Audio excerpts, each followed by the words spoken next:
नमस्कार दोस्तों, मैं हूं निरंजन कृष्णा और आप देख रहे हैं सब पर नजर।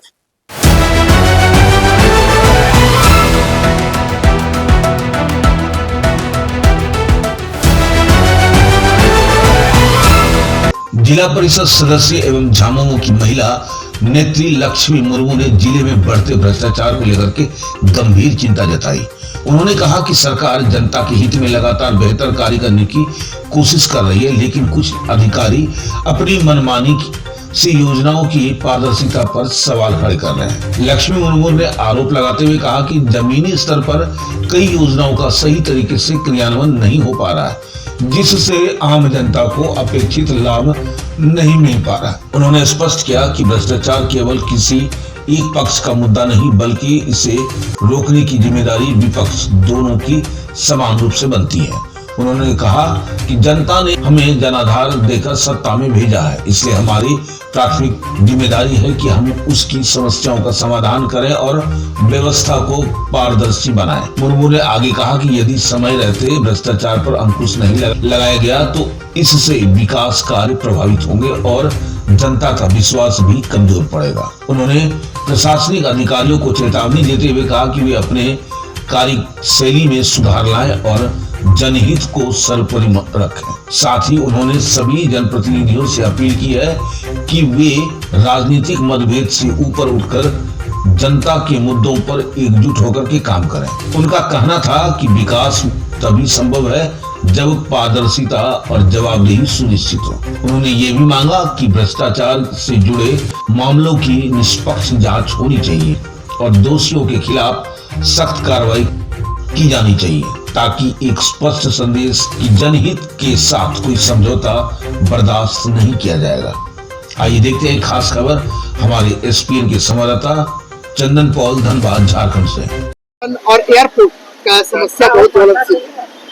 देखिए, जैसे आए दिन अभी एयरपोर्ट का जो मुद्दा है वो बहुत ही गरमाया हुआ है और हमारे पूरे धनबाद में एक मिलेनियम सिटी भी कह सकते हैं, एक शहरी क्षेत्र है धनबाद। यहाँ पे आपको समझना होगा कि धनबाद में आईसम जैसा इंस्टीट्यूट है, आपका कोल इंडिया का कोयला भवन भी है, आपको समझना होगा सिंदरी में हर्ल भी है और मैथन में एमपीएल भी है। तो यहाँ एयरपोर्ट कितना जरूरी है, नो डाउट इन इट।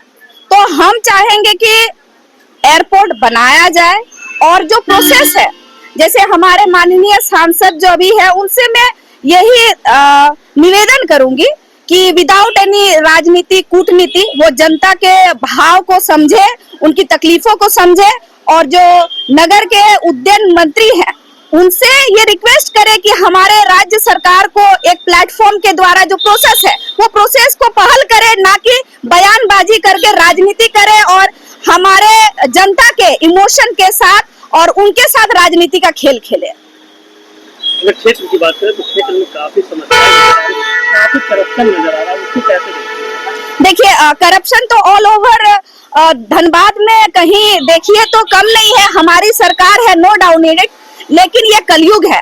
कलयुग में आप ये नहीं कह सकते हैं कि पूरा जो है करप्शन मुक्त है और हम लोग चाहेंगे कि करप्शन ना हो, लेकिन हम लोग क्षेत्र में जैसे पिछले दिनों हम लोग देखे हैं कि अरूप दा जो है उनका बयान आया है कोयला को लेकर, तो और उन्होंने काफी बेहिचक पटल पे बात रखी है।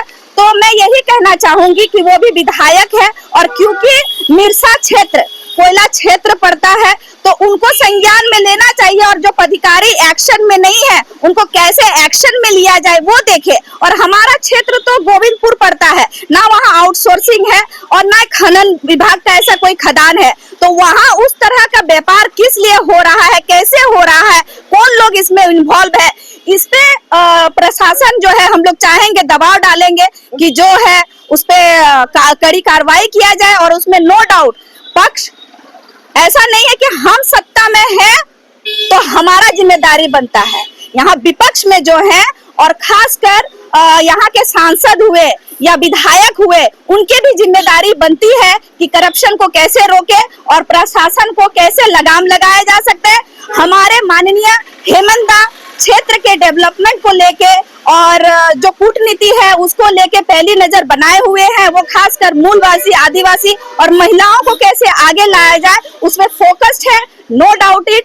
हम लोग अभी कुछ ही दिन पहले डीडीसी से बात करके हम लोग पटल पे बात रखे थे कि जो सरकारी योजना है वो लोगों तक कैसे पहुंचे। तो 10 दिन के अंदर जो है वहाँ कैंप लगाया गया। जो सरकार आपके द्वार जो पंचायत भवन में लगती थी वो टोला में लगाया गया, 2 जगह लगाया गया। और डीडीसी का भी मैं धन्यवाद देना चाहूंगी कि वहाँ पे जो कैनल से गांव तक जो रास्ता जाती है, 1000-2000 संख्या में वहाँ आबादी है, लेकिन ना विधायक ने, ना सांसद ने और ना वहाँ के पिछले जिला परिषद किसी जनप्रतिनिधि ने भी वहाँ के लोगों को ध्यान नहीं रखा है। पिछले दिनों खड़काबाद का भी आप वहाँ जो है 9 महीना से आपका बिजली नहीं था स्कूल में। आप समझ सकते हैं इतने गर्मी में। लेकिन डीडीसी सो जैसे ही मैंने इस बात को पटल पे रखा, उन्होंने तुरंत 24 घंटा में वहाँ बिजली का चार्ज करवाया। तो आदमी को विलिंग टू डू होना चाहिए। काम करने का अगर इच्छुक है तो हम लोग जरूर काम कर सकते हैं और अच्छे से काम कर सकते हैं।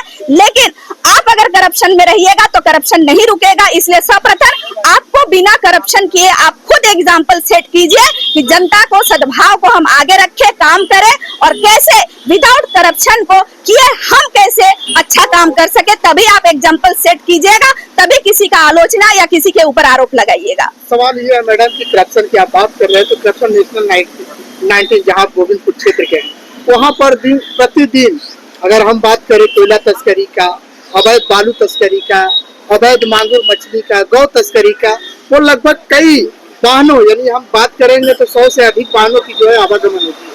उस पर कैसे लगाम लगाएगी जिला प्रशासन और पुलिस प्रशासन? क्योंकि पुलिस प्रशासन भी कहीं जो बताते हैं स्थानीय लोग, जैसा कि आपने बताया है कि अरूप चटर्जी भी आरोप लगाए हैं, कहीं न कहीं इसमें प्रशासन की मिली भगत। देखिए, हम गोविंदपुर, जहाँ से हम गोविंदपुर बिलोंग करते हैं, तो हमारे थाना प्रभारी से बहुत अच्छे लगाव रहे हैं और उन्होंने मुझे हमेशा सपोर्ट करने का काम किया है।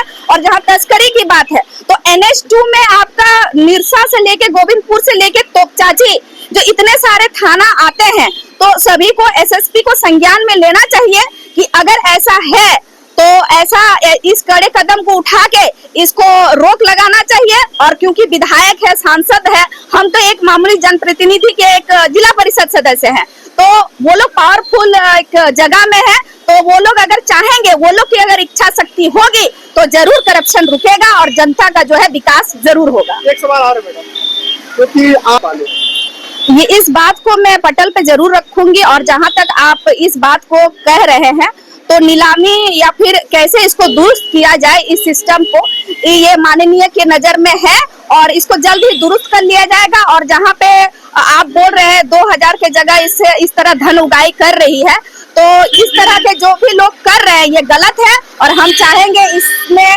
हमारे ओर से जहाँ तक हो सके हम चाहेंगे कि लगाम कसने का और गरीबों का जो भी वसूल किया जा रहा है वो वसूल ना हो। इसको लेकर आप क्या मुख्यमंत्री से मिलोगे इस बात? जी बिल्कुल। अगर जनता की बात होगी, जनता अगर त्रस्त है, अगर जैसे अबुआ आवास जैसे अगर उन लोगों को सरकारी लाभ ले रहे हैं और उसमें अगर उन लोगों की बालू की जरूरत हो रही है और उसमें उतना ज्यादा महंगाई पड़ रहा है, तो इसको बात को मैं पटल पे रखने का काम करूंगी। और मुझे पूरी उम्मीद है हमारे माननीय इस पे संज्ञान लेके आने वाले दिन में इसका जरूर नीलामी किया जाएगा।